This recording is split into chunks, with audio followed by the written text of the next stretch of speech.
غور کیجیے حالات کے اوپر ذرا جائزہ لیجیے. آج مسلمانوں کو دیکھیے ٹوپی کرتا پاجامہ پہن لیا, جمعہ کے دن پکا مسلمان, سنیچر کے دن نہیں, اتوار کے دن نہیں, سوموار نہیں, منگل نہیں, بدھ نہیں, جمعرات نہیں, جمعہ کے دن آ کر کے پہنچ گیا اور اپنے آپ کو مسلمان سمجھتا ہے. ایک وقت صرف جمعہ کی نماز پڑھ لینے سے کوئی جنت میں نہیں جائے گا. میرے بھائیو ذرا تصور کیجیے شیطان نے کتنا قبضہ کر لیا ہے ہماری زندگی کے اوپر. نماز کو چھڑوا دیا, ٹھیک, داڑھی چھلوا دیا. کتنے نوجوان ہیں داڑھی کیوں رکھیں گے, اچھی لڑکی نہیں ملے گی. اچھا ایسا تھوڑی ہے, لڑکی کو داڑھی کتنوں بھی کر لے کوشش, اس کی داڑھی ہوگی ہی نہیں, اور لڑکے کتنوں بھی چھلوا لے بار بار آپ کو ظاہر کرے گا کہ نہیں آپ مرد ہو, داڑھی رکھو. لیکن غور کیجئے چھلا چھلا کر کے لڑکیوں جیسا بن رہے ہیں. غور کیجئے آپ کے نبی نے فرمایا, آپ کے نبی نے کسی موقع پہ فرمایا تھا لوگوں داڑھی کو معاف کرو, موچ کو چھلواؤ. لیکن میرے بھائیوں آج داڑھی کو لوگ چھلا رہے ہیں, آج موچ کو بڑھا رہے ہیں. میرے بھائیوں غور کرو, آج گنگا الٹی بہ رہی ہے. آج شیطان کے لوگ دوست بنے ہوئے ہیں. شیطان کے دوست نہیں ہے. شادی بیاہ کے موقع پہ جہیز کا کاروبار کتنا ہو رہا ہے. ابھی ہم کو کسی بھائی نے بتایا, مولوی صاحب ذرا شادی بیاہ کو لے کر کے بات کیجئے گا, تھوڑا ادھر بہت معاملہ گڑبڑ ہے.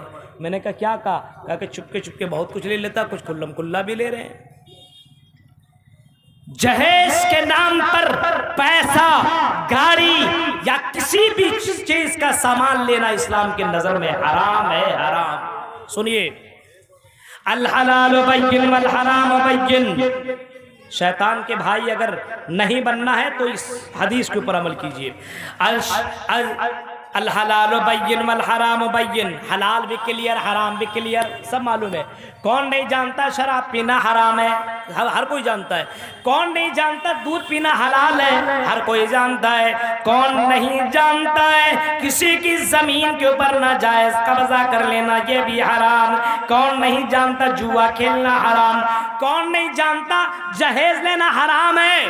اس کے لیے مدرسہ میں پڑھنے کی ضرورت نہیں ہے, اس کے لیے بنارس میں جامعہ سلفیہ میں جانے کی ضرورت نہیں ہے, اس کے لیے مفتی اور علامہ بننے کی ضرورت نہیں ہے. کون لڑکی نہیں جانتی ہے کسی بھی غیر مرد سے ملنا اور ناجائز سنبندھ کرنا یہ حرام ہے, حرام ہے. اللہ کے نبی نے اس کو زنا قرار دیا, یہ حرام ہے. لیکن آج ہمارے سماج کے اندر یہ زنا کاری عام ہوتی چلی جا رہی ہے. جلسے جیسی پوتر جگہوں کے اوپر زنا کاریاں ہوتی ہیں, جلسے جیسے پوتر جگہوں پہ غلط کام ہوتے ہیں. آج تو لڑکے اور لڑکیاں موبائل سے سیٹنگ کرتی ہے, فلاں جلسے میں ہم ملاقات کریں گے, فلاں جلسے میں ہم یہ کام کریں گے, تو یہاں رہنا میں وہاں پہنچ جاؤں گا. یہ سارے معاملات ہو رہے ہیں. شیطان نے ہمارے زندگی کے اوپر اتنا قبضہ کر لیا ہے کہ شیطان ہمارے کنٹرول بٹن کو دبا رہا ہے. شیطان جیسا کرتا ویسا ہم کرتے ہیں. میرے بھائیو شیطان سلاتا تو ہم سوتے ہیں, شیطان جگاتا تو ہم جاگتے ہیں. شیطان ہمیں جو کام کرنے کو کہتا وہ کام کرتے ہیں, لیکن جو اللہ کہتا وہ ہم نہیں کرتے ہیں. فجر کی نماز کے وقت ہم نہیں ہے, ظہر میں نہیں, عصر میں نہیں, مغرب میں نہیں, عشاء میں نہیں. اور پوچھو کون ہو تو کہے گا پکا ہے حدیث. صبح سے لے کر کے شام تک نماز نہیں, اور پوچھو کون تو کہے گا پکا ہے حدیث. شادی میں کیا لیا, ارے گاڑی لیا, کیا لیا, پلنگ لیا, کیا لیا, یہ لیا وہ لیا. میرے بھائیوں آج جہیز نے لوگوں کو اتنا زیادہ پریشان کر رکھا ہے کہ غریب آدمی اپنی بیٹیوں کی شادی نہیں کر پا رہے ہیں. اسلام نے عورتوں کو رحمت بنایا ہے, لڑکیوں کو رحمت بنایا ہے, اور لڑکیاں مردوں کے لیے سکون کا ذریعہ ہے. جب یہ سکون کی چیزیں لا رہے ہو اور ٹینشن دے کر کے لا رہے ہو تو وہ لڑکی تیری زندگی میں سکون کیسے دے گی, وہ تو تم ٹینشن بنا کر کے لا رہے ہو. اتنا جہیز کے نام پر لیتا ہے, بھک منگا انٹرنیشنل فقیر ہے وہ. میرے بھائیو آج غور کیجئے, حالات کے اوپر جائزہ لیجئے. شیطان کے بھائی بنے ہوئے ہیں, شیطان کے بھائی. اب بولیے گا شیطان کا بھائی کیسے, اور میں آپ کو بتاتا ہوں.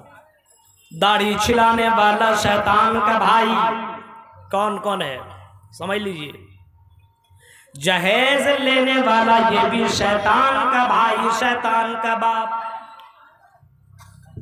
بے پردہ ہو کر کے گھومنے والی بازاروں کے اوپر یہ شیطان کی سہیلیاں ہیں.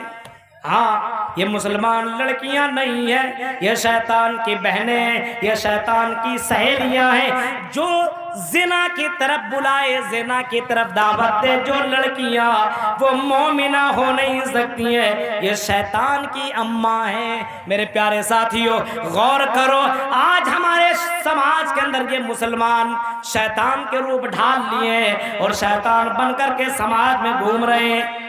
آج یہی سب حالات ہو رہا میرے بھائیوں. اکثر جگہوں پہ ادھر بھی جہیز کا کاروبار چل رہا ہے اور جگہوں پہ، لیکن کچھ جگہوں پہ تو کچھ کم ہوا ہے، لیکن اتنے جلسے ہونے کے باوجود ہمارے سماج کے اندر جہیز کا کام رک ہی نہیں رہا ہے. کون روکے؟ مولانا تو تقریر کر سکتے ہیں، مولانا اپنے آپ کو روک سکتے ہیں.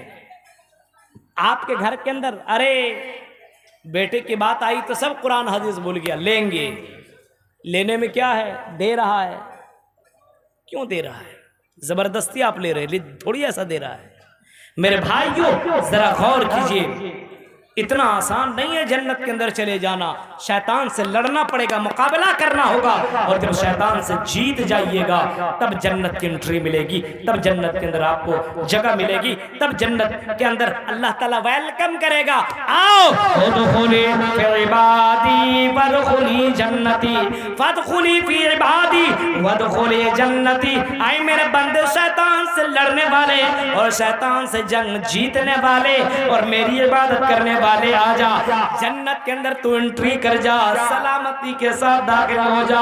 آئی دنیا کے اندر جوان لوگوں، اپنی جوانی کے اوپر کنٹرول کرنے والوں، کل قیامت کے دن اللہ تعالیٰ اعلان کرے گا اور کہے گا آج اتنا ڈینجر جو منظر تمہیں دکھائی دے رہا ہے، سورج اتنا اوپر ہو کر کے اب سورج اتنا قریب آ گیا ہے، انسان پسینے میں ڈوبا ہوا ہے، سورج کی گرمی کو لوگ برداشت نہیں کر پا رہے، لیکن اس وقت پر اس جوان کو اللہ تعالیٰ سایہ نصیب کرے گا جو جوان اپنی جوانی میں کنٹرول کیا ہوگا.